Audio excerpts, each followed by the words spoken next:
Eine wichtige Bewertungskennzahl im Aktienmarkt ist das Kurs-Gewinn-Verhältnis oder kurz KGV. Jeder, der Geld in Aktien oder Aktienfonds investiert, zahlt einen bestimmten Preis. Aber wie weisst du, ob der Preis angemessen ist? Das KGV versucht, das zu beantworten. Wie es das macht und welche Varianten es gibt, über das reden wir im heutigen Coffee Break. Mein Name ist Felix Niederer, ich bin CEO und Gründer von TrueWealth. Was kommst du eigentlich über, wenn du eine Aktie kaufst? Und wie weisst du, dass sie ihren Preis wert ist? Viele Leute überlegen sich das gar nicht, sondern spekulieren einfach darauf, dass der Kurs steigen wird. Das ist grundsätzlich auch nicht falsch. Langfristig folgen die Aktienkurse am Wirtschaftswachstum. Aber unabhängig von der Aussicht, dass jemand anders deine Aktie zu einem höheren Preis wird abkaufen, stellt sich doch die Frage, aus was besteht eigentlich der Wert von einer Aktie? Wenn du eine Aktie kaufst, kommst du zwei Sachen über: Stimmrecht und deinen Anteil an den zukünftigen Ausschüttungen. Auf das Stimmrecht gehen wir jetzt nicht ein, das ist ein Thema für sich. Der Verwaltungsrat schlägt den Eigentümer, sprich der Aktionär, jedes Jahr an der Generalversammlung vor, wie viel Dividenden sollen ausgeschüttet werden. Es ist klar, langfristig kann ein Unternehmen nur Dividenden ausschütten, wenn es Gewinne erwirtschaftet.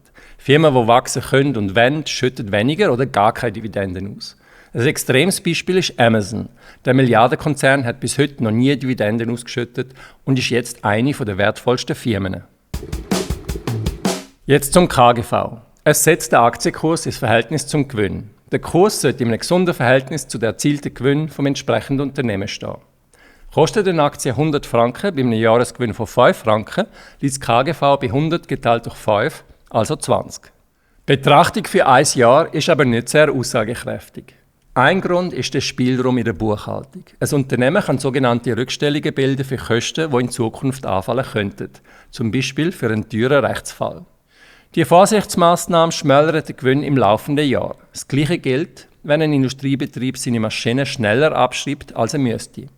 Der quasi künstlich tiefere Gewinn führt zu einem höheren, also optisch ungünstigeren KGV.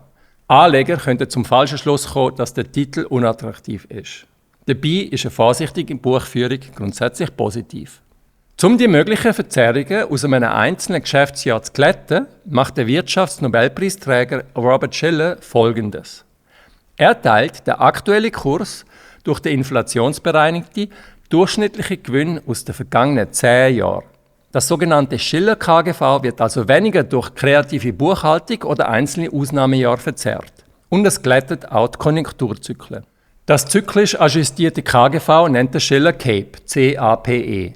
Das steht für Cyclically Adjusted Price Earnings Ratio.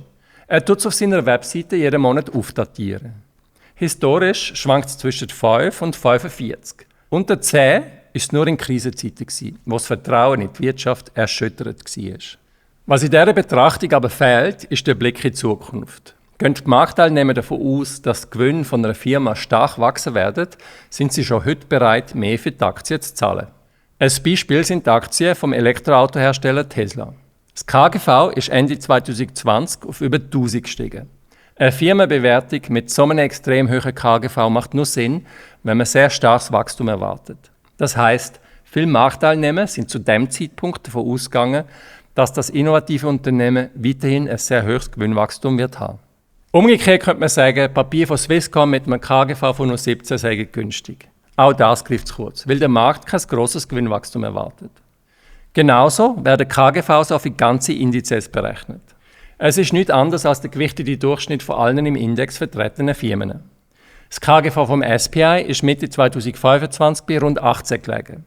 Das sieht relativ günstig aus und liegt primär an den Schwergewicht Novartis, Roche und Nestlé.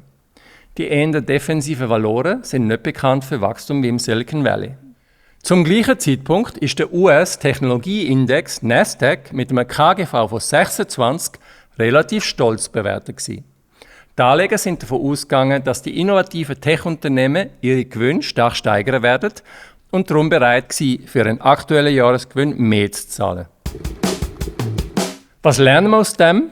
Erstens, ein tiefes KGV allein ist kein Grund, eine Aktie oder einen ETF zu kaufen. Das KGV von unterschiedlichen Aktien oder Fonds zu vergleichen, ist primär innerhalb der gleichen Branche oder vom gleichen Land sinnvoll. Zweitens, Es wäre suboptimal, wenn man all sein Geld in einen einzelnen ETF mit einem tiefen KGV investieren würde. Wer nur den SPI-ETF bespart, partizipiert nicht am raschen Wachstum der Technologiebranche. Außerdem wäre damit die geografische Diversifikation ungenügend. Darum erstellen wir bei TrueWealth Portfolios aus ETF, die in verschiedene Länder, Branchen und Anlageklassen investieren. Wie genau schaust du beim Anlegen aufs Kurs-Gewinn-Verhältnis? Findest du, die Aktienmärkte sind überbewertet? Hinterlasse mir einen Kommentar oder schreib mir eine E-Mail auf felix@truewealth.ch. Bis zum nächsten Mal.